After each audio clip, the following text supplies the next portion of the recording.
यह कहानी एक सच्ची घटना पर आधारित है।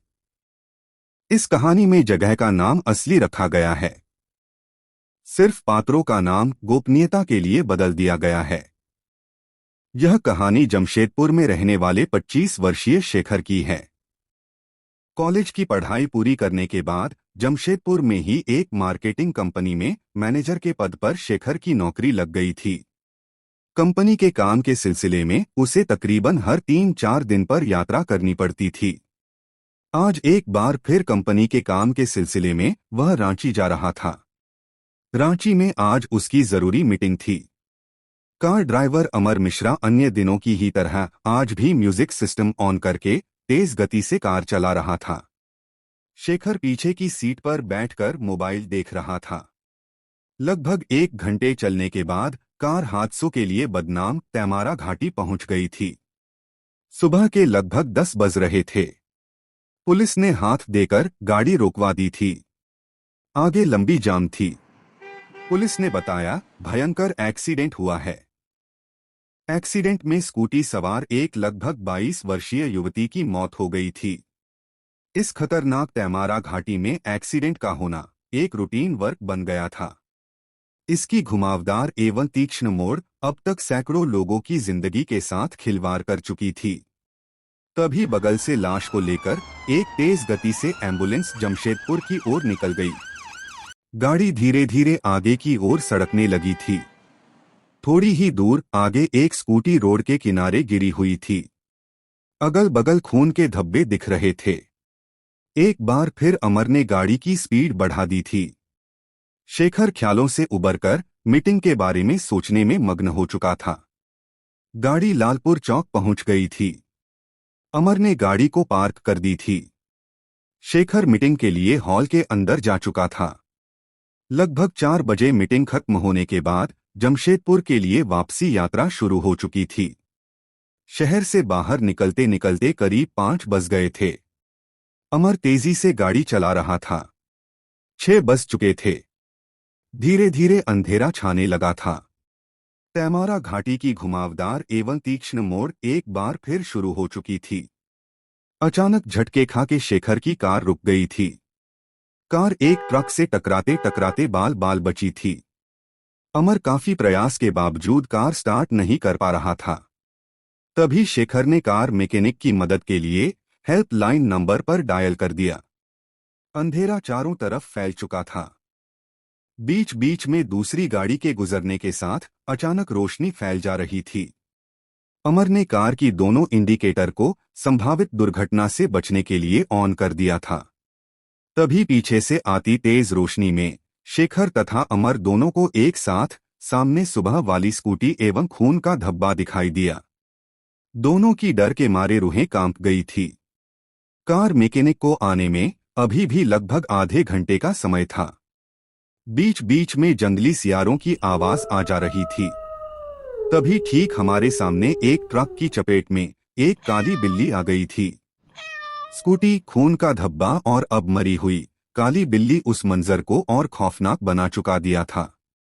शेखर और अमन दोनों कार के अंदर अपने आप को कैद कर लिया था। तभी एक कार आकर रुकती है। उस कार से हाथों में टूल बॉक्स लिए एक 22 से 23 साल की लड़की उतरती है। उसको देखते ही दोनों कार से बाहर आ गए। शेखर ने लड़की से पूछा, आप ही कार मैकेनिक हैं? लड़की मुस्कुरा दी बस। अमर ने कार की चाबी लड़की को दे दी। कार की स्टीयरिंग पर बैठकर जैसे ही उस लड़की ने चाबी ऑन की, कार स्टार्ट हो गई। अमर तथा शेखर दोनों आश्चर्यचकित थे। कार इतनी आसानी से कैसे स्टार्ट हो गई? शेखर जब तक उससे फीस के बारे में पूछता, वह कार की चाबी शेखर को थमाकर जा चुकी थी। लड़की कुछ भी नहीं बोली थी, सिर्फ 1-2 बार मुस्कुराई थी। एक बात और जो दोनों को आश्चर्य में डालने वाली थी, वह लड़की बार बार उस स्कूटी को देखे जा रही थी। खैर, कार ठीक हो चुकी थी, इस बात का संतोष था। बाकी कुछ भी सोचने का टाइम नहीं था। एक बार फिर अमर ने कार की स्पीड तेज कर दी थी। कुछ दूर चलने के बाद शेखर के मोबाइल में एक फोन आ जाता है। शेखर जैसे ही फोन उठाता है, उधर से आवाज आती है, सॉरी सर, हमारी गाड़ी खराब हो गई है। हमने काफी ठीक करने की कोशिश भी की, लेकिन ठीक नहीं हुई, इसलिए आपको मैं सर्विस प्रोवाइड नहीं कर पाऊंगा।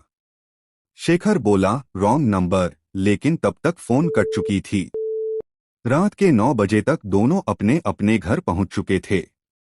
कुछ दिनों बाद एक दिन रात के लगभग 10 बजे शेखर अपनी बाइक से घर लौट रहा था, तभी रोड के किनारे खड़े उस दिन वाली लड़की दिखती है। शेखर उसके पास जाकर अपनी बाइक रोक देता है। शेखर बोला, उस रात आपने ही ना तैमारा घाटी में मेरी गाड़ी ठीक की थी? लड़की बोली, जी मैं ही थी। आप यहाँ इस वक्त? लड़की बोली, मैं एलिना, यहाँ बगल में राइडर मोटर्स में काम करती हूँ। आज मेरी स्कूटी अचानक खराब हो गई, इसलिए घर जाने के लिए टेम्पो का इंतजार कर रही हूँ। शेखर ने उसे अपनी बाइक से घर छोड़ने के लिए बोला तो वह तैयार हो गई। वह शेखर के पीछे बाइक पर बैठी अपने घर की ओर चल दी थी। थोड़ी देर बाद एक जगह बोली, मेरा घर आ गया। शेखर ने बाइक रोक दी। वह उतरकर एक हल्की मुस्कुराहट के बाद चल चुकी थी। वहां शेखर को कोई घर नजर नहीं आ रहा था। शेखर वापस अपने घर की ओर रवाना हो चुका था। एक दिन शेखर किसी काम से राइडर मोटर्स के पास से गुजर रहा था, तभी उसे किसी ने आवाज दी। पीछे पलटकर देखा तो एलिना मुस्कुरा रही थी। 2-3 मुलाकातों ने दोनों को काफी करीब ला दिया था। दोनों जुबली पार्क में समय निकालकर घंटों बैठने लगे थे। दोनों एक साथ रेस्टोरेंट, मॉल, सिनेमा हॉल में अक्सर नजर आने लगे थे। दोनों में काफी गहरी दोस्ती हो गई थी। एलिना 1-2 बार शेखर के घर तक भी जा चुकी थी। शेखर की बहन से भी उसकी दोस्ती हो गई थी। शेखर ने 1-2 बार एलिना से उसके घर दिखाने को भी बोला, लेकिन एलिना हर बार टाल देती थी। एक दिन शेखर के दोस्त ने उसे बताया कि कल रात के करीब 10 बजे घर लौटते वक्त एलिना जुबली पार्क में रोड किनारे बेंच पर बैठे दिखी थी। मैं उससे पूछने के लिए अपनी बाइक धीमी की, लेकिन उसकी आंखें देखते ही मैं डर के मारे बाइक की स्पीड तेज कर भाग गया। शेखर को लगा दोस्त मजाक कर रहा होगा। उसने इस बात को गौर नहीं किया। शेखर का एलिना से मिलना जुलना जारी रहा। एलिना आज अपनी स्कूटी से शेखर के साथ हॉरर मूवी देखने गई थी। आज सिनेमा हॉल के अंदर अंधेरे में ना जाने क्यों 2-3 बार बगल वाली एलिना की सीट शेखर को खाली दिखी थी। हॉल से निकलते ही अचानक एलिना की स्कूटी देखते ही वह चौंक पड़ा। इस स्कूटी को वह कहीं और भी देखा था, पर उसे याद नहीं आ रहा था। दिमाग पर जोर डालते ही शेखर का दिमाग भी ठिकाने पर आ गया था।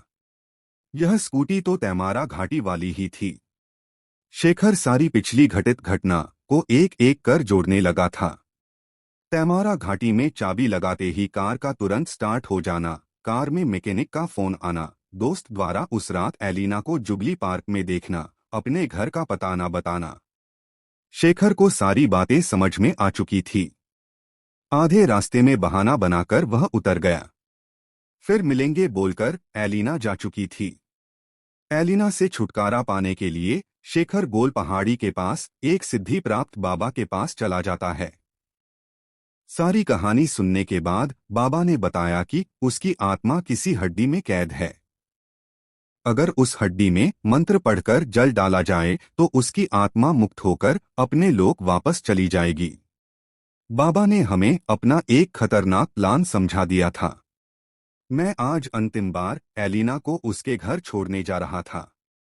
मैंने बाबा के बनाए प्लान के अनुसार अपने पॉकेट में लंबी रील वाला धागा ले लिया था, जिसमें सुई लगी हुई थी। एलिना जैसी ही मेरी बाइक से उतरी, मैंने उसके पीछे कपड़े में उस सुई को अच्छी तरह से घुसा दी थी।